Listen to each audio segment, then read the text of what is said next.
In today's Evolution golf cart video, we are going to talk about our key fobs. So when you get your new cart, you end up getting 2 sets of wireless key fobs. It's pretty handy because you can keep these in your pocket, leave them in the cart, do whatever you want without needing to put a key in or out, just like a regular car.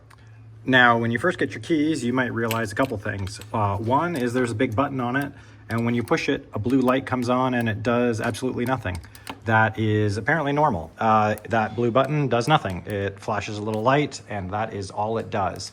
One day in the future, it might do something, but today you have a button that just, as someone said, you can use it to make sure that your battery is good. If you're feeling like your key fob is maybe not working and you hit the button and the light doesn't turn on, then you know your battery is probably dead.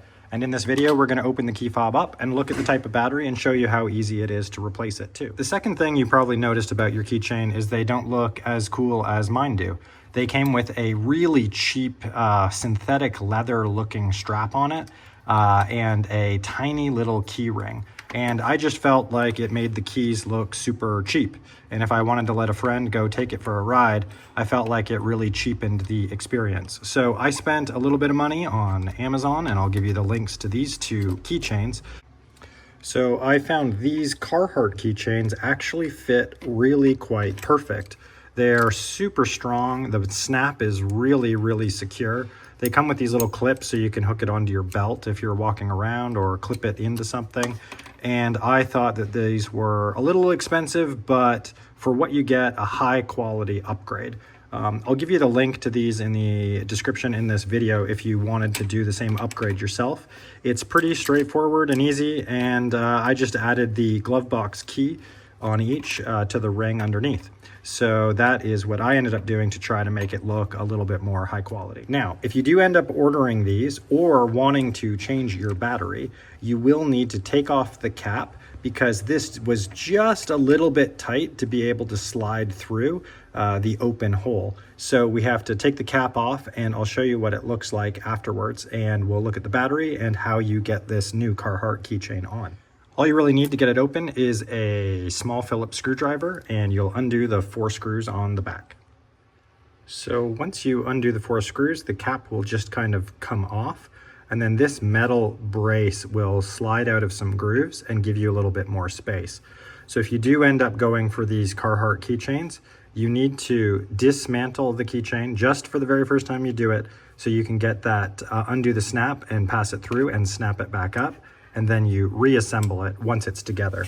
I do wish it maybe just had a couple extra more millimeters, but to get this on there, you have to undo it and pop it on that way.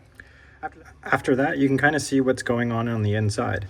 This is a 433 megahertz device, so it advertises on the radio frequency band. So it's a proximity key fob, kind of like what would be in cars. On the bottom side, you can actually see there's 2 buttons that are unused. Kind of looks like, you know, this is very generic, that's used for different types of vehicles. And there's 2 buttons that maybe would be used. You can feel them here. There's 1, 2. And that middle one is our blue light button that when you hit, lights up that blue light. So to change the battery, all you have to do is pull the board out and slide the battery out of the back side here. So they do come with a CR2032, so that is the stock battery if you want to replace one. They are readily available on Amazon or at your local store, and that is all you would need to do to change it. In the owner's manual, it recommends it lasts about a year, maybe a year and a half. So if you've been using your key fob for over that, you might want to consider swapping it out.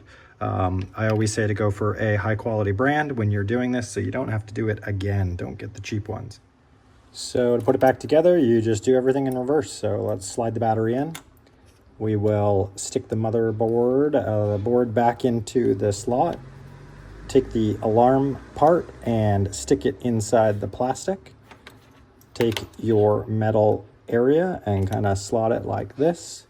Going to put the lid back on. Perfect. And take our screws.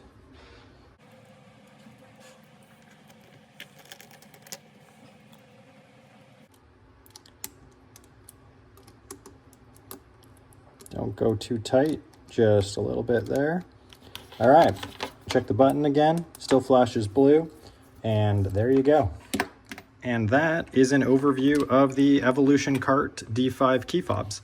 If you've done something cool with your keychains like I did here with these Carhartt ones, let me know. Put a comment down below about what you ended up doing and how you upgraded yours. This is what I did to mine, and that's how you change the battery if you ever have to. So hope that helps.